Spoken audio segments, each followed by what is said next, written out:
Well, this is the first year that we've tried our hand at growing peanuts in the home garden. And back with us today is Ron Schuler, our Extension Crop Specialist. And Ron's going to give us a few pointers on harvesting because it's that time. Now, Ron, the first thing I'd like for you to comment on, I think I'm kind of surprised at how the production turned out. And we do a good job of growing things here, but we also do a very good job of attracting critters. Right. We are having some damage by digging and that type of thing. Comment on what kind of damage and things you're seeing versus disease and insect. Well, Steve, you've done an excellent job of growing the peanut crop. You have essentially no diseases, no insect damage, but you do have some varmint damage. I know you haven't been able to catch the little critter, but it appears that it's probably something like a raccoon, possibly large field rats. And these animals can do quite a bit of damage when they're digging up the mature pods. And they're just digging underneath, and what are they, eating the pods right here they're or eating carrying the pods? them No, on? we can see the damage out here. They're actually eating right here on the spot. Okay. Now, I understand there's some other things that gardeners may experience, what, like crows you mentioned? Crows can cause quite a lot of damage to peanuts. Most of that damage is going to occur after they're dug and up and exposed this way. So this would be a great concern. They can also dig some of the very top pods right out of the ground and eat those right on the spot also. Well, Ron, let's go down here and talk about our variety again as we go down and what we would look for as far as knowing when to harvest. Well, Steve, these are Valencia peanuts, the old Tennessee red type, and that's evidenced by the fact that the pods are quite large and have on average 3 kernels per pod, although there are some 4 kernel pods here. Okay. This is one of the favorites of the home gardener. It's a very good variety to grow in the home garden. Now, as a general rule, we should keep track of when we plant, which is, when do you recommend as a general rule? In Oklahoma, as a general rule, we should be planting in the home garden around May the 15th. This is after the soil is warmed sufficiently to germinate the seed and get a nice stand. And then how many days? The Valencia type peanut requires about 150 days from the time of planting till maturity. Of course, that's going to depend somewhat on what the weather conditions have been. We had a little bit of a cool summer, so we're going to want to get at least 150 days out of this crop before we dig it. Right. Now, you encouraged us to kind of check towards the end of the time, and what do we look for to know that they're truly ready versus the days as well? About 140, 145 days, it's a good idea to start looking at the crop. Go ahead and sacrifice one plant to see how the crop is maturing. Peanuts, as I indicated earlier, are an indeterminate crop or plant. Not everything is going to mature at the same time. They're continuously making blooms and setting pods throughout the growing season. So you can see there's still some quite immature peanuts on here. What we're looking for are these very mature ones. And when the pod is mature, it will take on this very roughened appearance. And when we crack it open, and I have one here that I've prepared in advance, you can see that the inner hull is dark, it's black, and the skins have turned dark red. And this would indicate that this pod is ready to harvest. Now, the alternative would be a whiter appearance inside, is that right? One like this, a pod like this, which is still quite soft, and the pods there'll be a range of color which will indicate the degree of maturity. Okay. Now, you also tell me that we shouldn't worry about these pegs that didn't make. I mean, the clusters. That's correct. Mother Nature has a way of giving the plant an ability to make a very large crop, or to just make what it needs to make what the conditions will permit. And so we see a lot of pegs that didn't make a pod.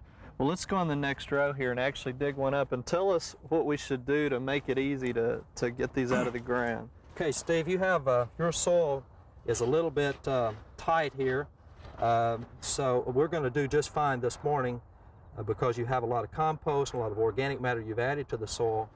But on really our heavier clay type soils in Oklahoma, it's a good idea to irrigate a little bit in advance. Okay, and then we're just going to use like a potato. Right, a potato fork, and we see the evidence of the compost you've been using there.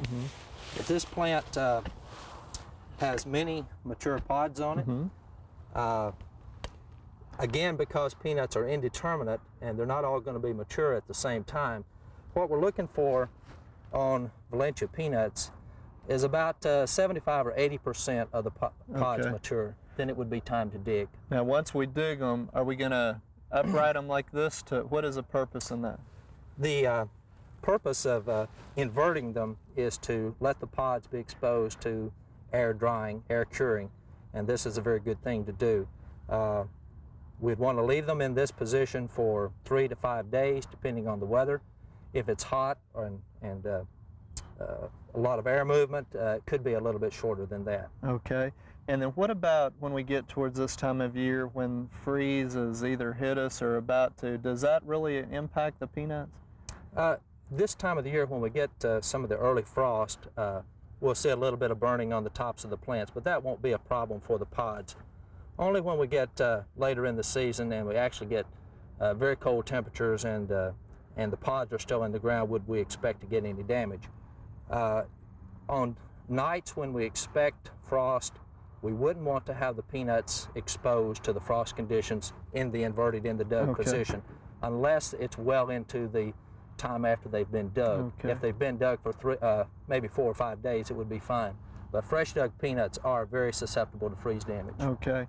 Now, one thing I want to show too while we're here, and I think this plant does a little better job, these are legumes. And recently we dug up a tomato that had some root knot nematode damage. Tell me the difference so homeowners will know how to tell the difference. Well, this peanut plant here is an excellent example of the benefit of legume crops. You can see the very large number of nodules here on the roots. And of course, the nodules is where the nitrogen manufacture takes place, where the plant takes nitrogen from the air or the bacteria and creates nitrogen and puts it in the soil. And the difference here is the nodules on these roots are actually on the side of the root. They are not a part of the root itself. Whereas the root knot nematode that you mentioned on the tomato plant, the gall that the root knot nematode forms is actually part of the root. If you look, these nodules can be stripped and pulled right off the root. Right, okay. Well, that's a good comparison because we have a lot of legume crops that we grow in the garden, and we'll take advantage of showing that. But back to the peanuts and drying, once they're dried, what's the next step as far as, do we wash them off? Any comments there? These particular pods are clean enough that I wouldn't recommend washing them off. On some of our redder, heavier Oklahoma soils, it's probably a good idea to give them a real gentle washing immediately after they're dug, not after they've begun to dry. And that would just get some of the soil off and make a nicer product to enjoy during the winter months. These are just fine the way they are. Now, with our varmints bothering us, I heard you and Alan talking about that we're probably going to go ahead and pull ours off and try to dry them on a screen to protect them a little bit more. I think you have a welcoming card here for all the local varmints to leave them exposed this way. So my recommendation would be to come in fairly soon and go ahead and pull off all the mature pods, leaving those that are immature and just are a very low quality, and then air dry them in a protected area. Okay. Now, what about storage for the time being till we're going to use them? Peanuts, whether you're trying to save them for seed or you're just going to eat them, need to be stored in a cool, dry place. Quality can deteriorate when they're exposed to high humidity or high temperature. So don't store them at room temperature. Go ahead and put them in the coolest, driest place in the house or in the garage and protect that quality. All right, and then we can use these again next year. No problem in using seed from this crop to plant next year's garden plot. Now, I know you also have some good comments on using the tops back in the soil and also on rotation. Right. Because peanuts are susceptible to a variety of diseases, I would recommend that the top material, the plant material, be put back on the garden, but in an area where peanuts will not be produced. And this will help to keep disease problems down. But it's a very excellent material to go back on the garden itself, but just not where you're going to grow peanuts. Okay, and then of course, like all of our vegetable gardening crops, we should rotate should be rotated, planting area. And again, that will help keep down diseases. Well, Ron, we're excited about getting these, and we're going to try to talk Barb into helping us with some food segments. But if you'd like to try your hand at growing peanuts next year, there's a great fact sheet that Ron has co-authored, number 6218, Peanuts in the Home Garden, that's available from your county extension office. And Ron, what do you think we're going to make as far as production here? This is a nice peanut crop for Oklahoma, and I'd say these should make around 50 pounds of air-dried pods per 1,000 square feet. Well, we'll let you know what turns out, and Ron, thanks for coming back and helping us out here. Good luck.